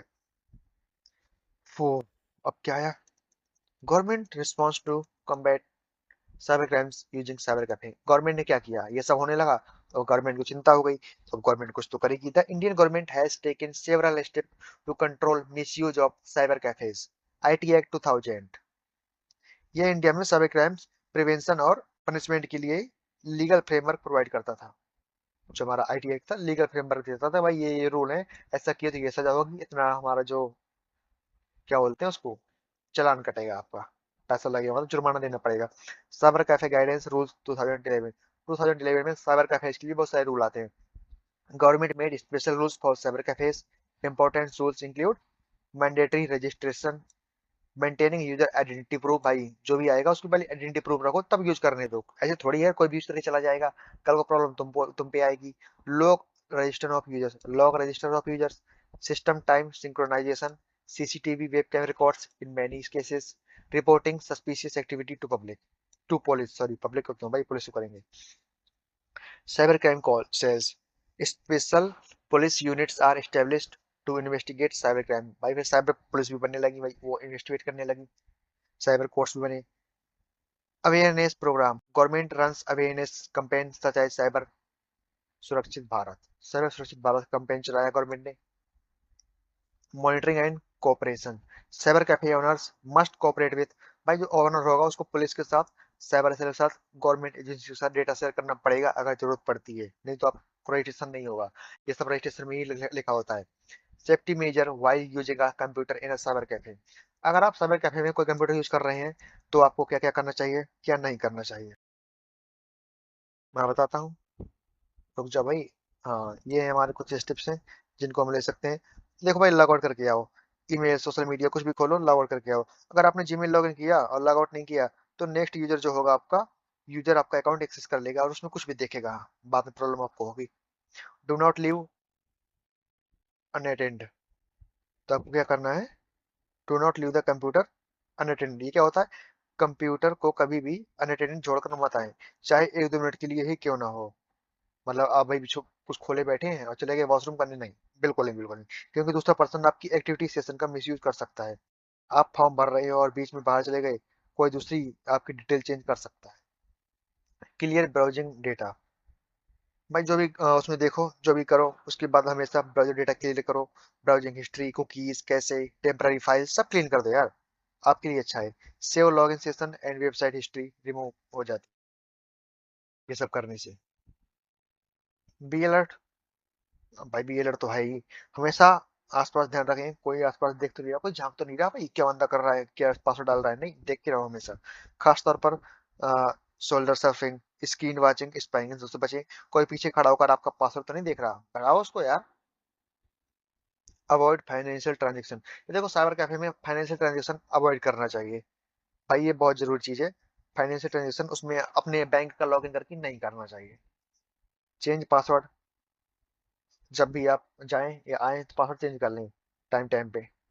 अवॉइड रिमेंबर मी, कभी भी इन ऑप्शंस को टिक मत करो, remember password, saved login, auto sign in, ये कभी भी नहीं करना भाई, जब भी जाओ साइबर कैफे में ये सब मोबाइल में करके रखना, वरना next user automatically account access कर सकता है।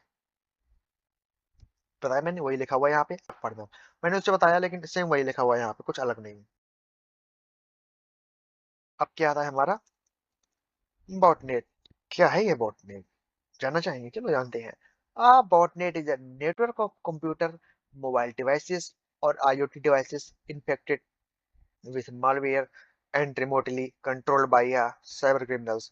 Each infected device is called a bot और जॉम्बी।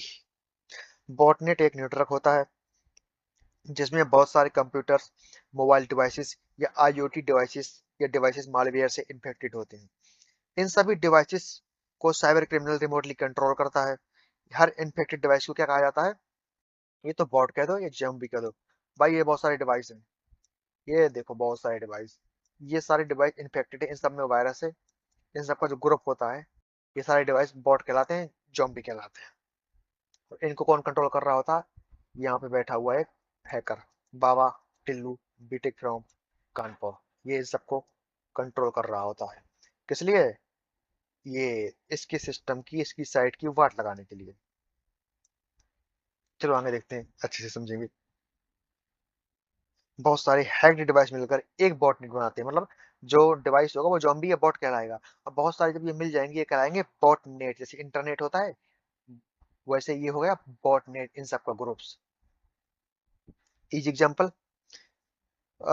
इजी एग्जांपल में आपको क्या बताऊं? हाँ, मान लो 10,000 या कंपनी कंप्यूटर में सिक्योरिटी मालवेयर इंस्टॉल हो गया।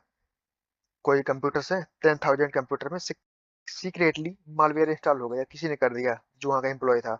इन कंप्यूटर्स के ऑनर को पता भी नहीं है, मतलब जो कंपनी का मालिक है, जो बॉस असिस्टेंट मैनेजर है, सिस्टम इन्फेक्टेड है। अब अटैकर्स अपने लैपटॉप से उन सभी 10,000 सिस्टम को एक साथ कमांड भेजता है। जैसे इस वेबसाइट पर जाओ, कौन सी? इसकी, ये बाबा टिल्लू हमारे किसकी वेबसाइट पे जा रहा है? कंगना रनौत, सॉरी कंगना रनौत की डिवाइस पे गया और अटैक कर दिया। किस लिए? इसकी वेबसाइट डाउन करने के लिए। मतलब ये कोई भी कंगना रनौत नहीं कह रहा यार, कोई भी गवर्नमेंट की वेबसाइट है उसको हैक कर दिया, ठीक है। इस वेबसाइट पर एक साथ रिक्वेस्ट भेजो, ये सब रिक्वेस्ट भेजेंगे जितने सिस्टम है, तो सभी इन्फेक्टेड सिस्टम एक साथ उस वेबसाइट पर ट्रैफिक भेजेंगे, वेबसाइट डाउन हो जाएगी। इसे कहते हैं डीडोस अटैक। यही पूरा नेटवर्क बॉटनेट कहलाता है। ये पूरा बॉटनेट है, इसने इन सब पे डिटेल्स अटैक किया, अब भाई वेबसाइट डाउन हो गई। किसने की? बाबा टिल्लू ने। वो तो यहाँ है भी नहीं, वो यहाँ बैठा है। ये होता है हमारा बॉटनेट। अगर किसी हैकर ने 50,000 हैक कंप्यूटर यूज करके किसी बैंक की वेबसाइट को डाउन कर दिया, तो इसे कहेंगे बॉटनेट अटैक। समझे? हैकर है, 50,000 सिस्टम उसने हैक किए हुए हैं हैकर ने, और किसी बैंक में अटैक कर दिया, भाई बैंक का सर्वर डाउन, इसे कहेंगे botnet attack. Why botnets are called the fuel of cybercrime? Botnets are called the fuel of cybercrime because they provide large scale power to attacks. Botnet को cyber crime का fuel इसलिए कहते हैं क्योंकि ये attackers को लार्ज स्केल पावर देते हैं। मतलब एक सिंगल अटैकर हजारों सिस्टम का पावर यूज कर सकता है। भाई एक बाबा टिल्लू बैठा हुआ है, बहुत सारे सिस्टम को यूज कर रहा है और अटैक कर रहा है, अटैक कर रहा है, अटैक कर रहा है। ठीक है, इसको पकड़ना भी मुश्किल होता है और सर्वर्स अनलॉक भी नहीं कर पाते। मतलब देखो, एक ही आईपी यूज कर रहे हैं सिस्टम, तो सर्वर कहेगा भाई ठीक है एक ही आईपी की है, तो मैं हटा दूंगा।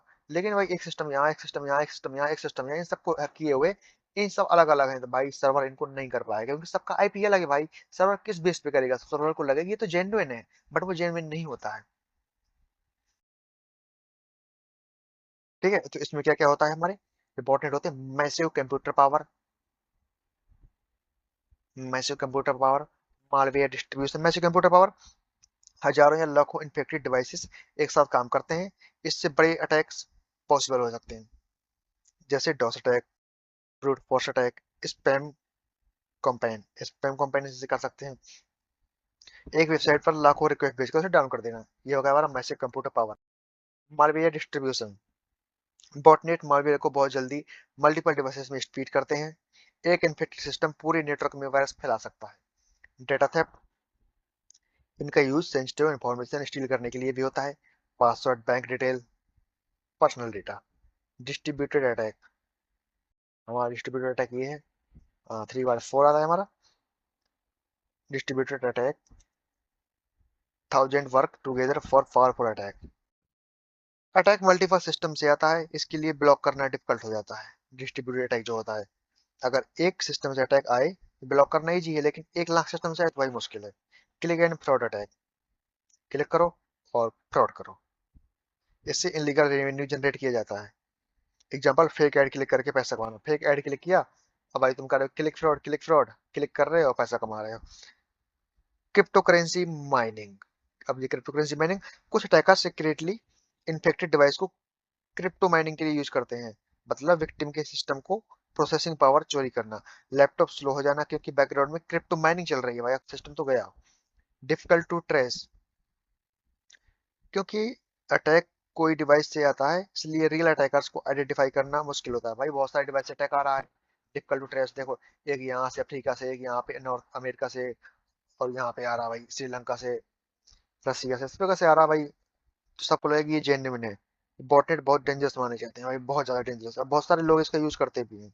क्या पता आपका सिस्टम भी ये बॉटनेट हो, जरूर हो सकता है। अगर आप कोई क्रैक सॉफ्टवेयर डाउनलोड करते हैं तो भाई हो सकता है बॉटनेट का हिस्सा, यानी कि ज़ॉम्बी सिस्टम। ओके, ये सब हमने पढ़े मालवेयर डिस्ट्रीब्यूशन, डेटा थेफ्ट। अब इसके बाद कैसा टॉपिक आएगा हमारा, measure of secure a system from botnet. भाई अब सिस्टम को सिक्योर करना है, सिस्टम को बॉटनेट इन्फेक्शन से बचाने के लिए कुछ इंपॉर्टेंट सेफ्टी मेजर फॉलो करने होते हैं, क्योंकि अगर सिस्टम बॉटनेट में शामिल हो गया तो अटैकर्स को रिमोटली कंट्रोल कर सकता है। तो इसके लिए हमें क्या करना है भाई, यूज एंटीवायरस। देखो आपके सिस्टम में आता है विंडो में, ठीक है, हटाना मत। बहुत सारे सॉफ्टवेयर कहते हैं भाई एंटीवायरस हटा दो, मैं डाउनलोड हो जाऊंगा। आप क्रैक वर्जन डाउनलोड करना होता है तो इसको हटाना पड़ता है कभी कभी। Install trusted antivirus and anti spyware software, keep it update regularly. अगर नया हमने जो आपने ठीक है वायरस इंस्टॉल तो है लेकिन अपडेट नहीं कर रहे, ठीक, ये एक एंटीवायरस था, इसको पता है इनसे ये वायरस, ये वायरस, ये वायरस, इसको पता है इनसे कैसे बचना है, लेकिन एक नया वायरस बन गया ये, आपने इसको अपडेट नहीं किया, लेकिन इसको ये नहीं पता कि इससे कैसे बचना है, तो इसलिए इसको अपडेट करना है। अपडेट कर दिया इसको, तो इसकी सिक्योरिटी फीचर जो होंगे कुछ नया इसमें ऐड हो जाएगा।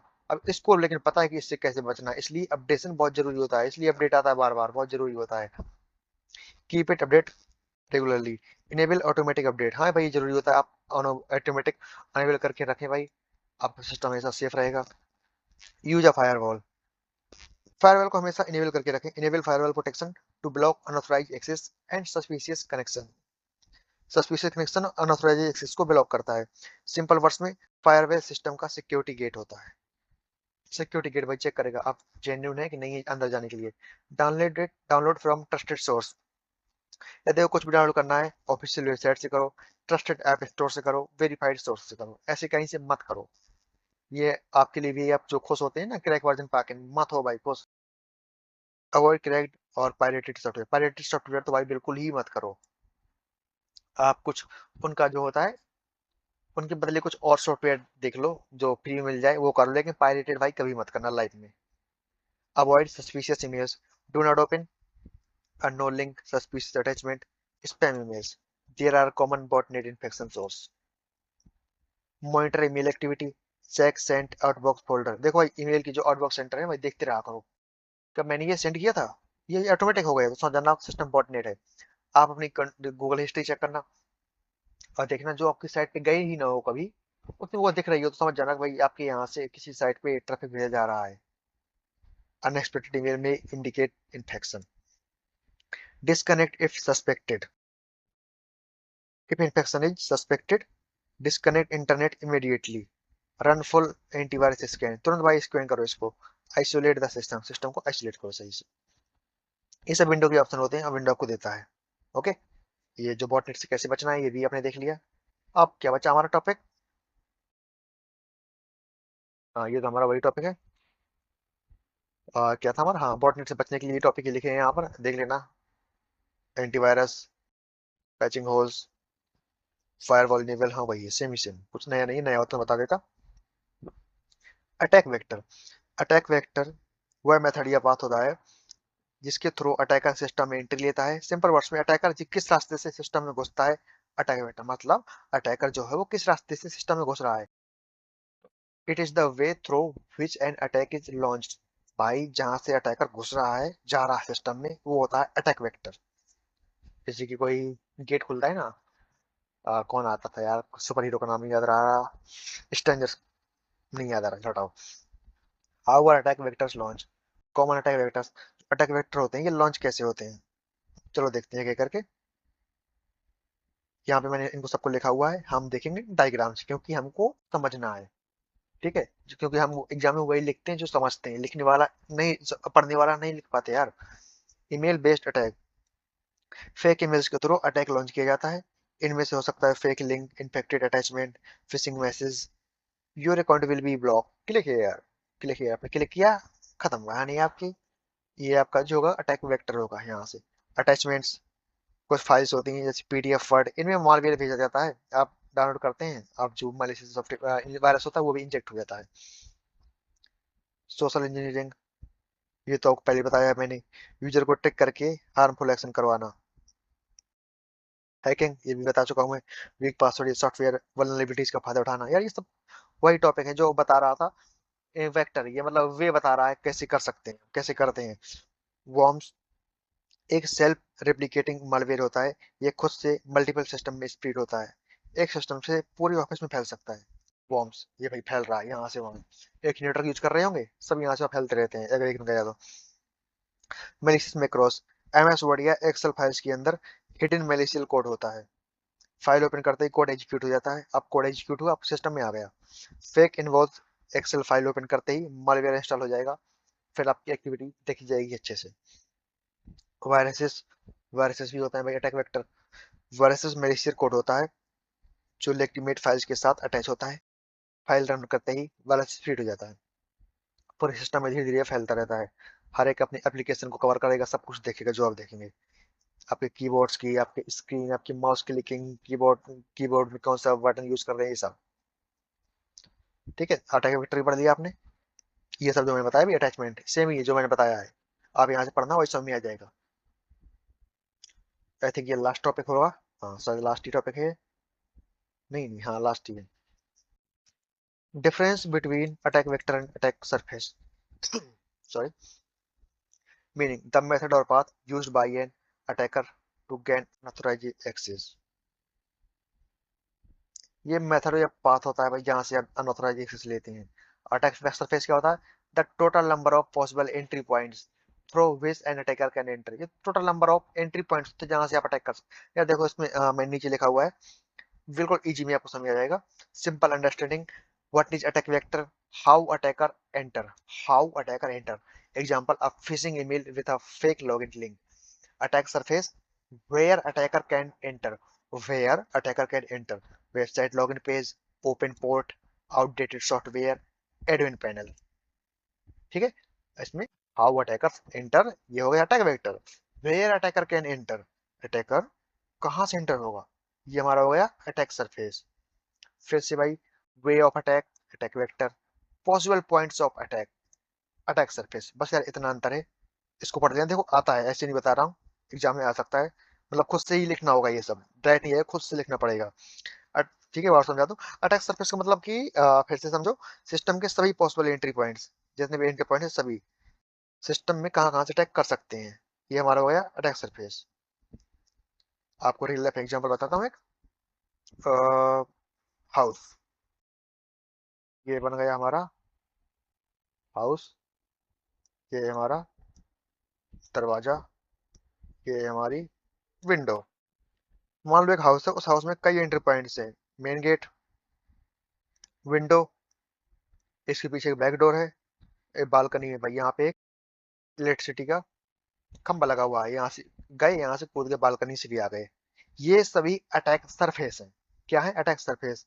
जब थीफ अंदर आने के लिए विंडो तोड़कर घुसता है, ठीक है, वो कहाँ से घुसा? विंडो से। ये हो गई अटैक वेक्टर। फिर समझना, ये घर है, बहुत सारे main gate, window, back door, balcony, ये सब अटैक वेयर टू अटैक, ये सब अटैक सरफेस है, यहाँ से अटैक अंदर आता है। मतलब एंट्री पॉइंट से कहाँ से अंदर आ रहा है?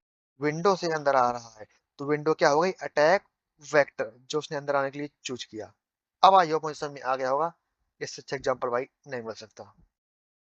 भाई इसी के साथ जो आपका क्या था, ये खत्म ही हो गया भाई। अब इतना ही था, आपकी इस चैप्टर में इतना ही था। ठीक है, आई होप, मुझे लगता है कि वीडियो अच्छा लगा होगा। देखो अच्छा लगा होता है, देखो यार एक चीज कर देना यार, लाइक करना यार, सब्सक्राइब कर लेना। सब्सक्राइबर्स यार बहुत जरूरी होते हैं। ठीक है, थैंक यू सो मच, मिलते हैं आपसे नेक्स्ट यूनिट में।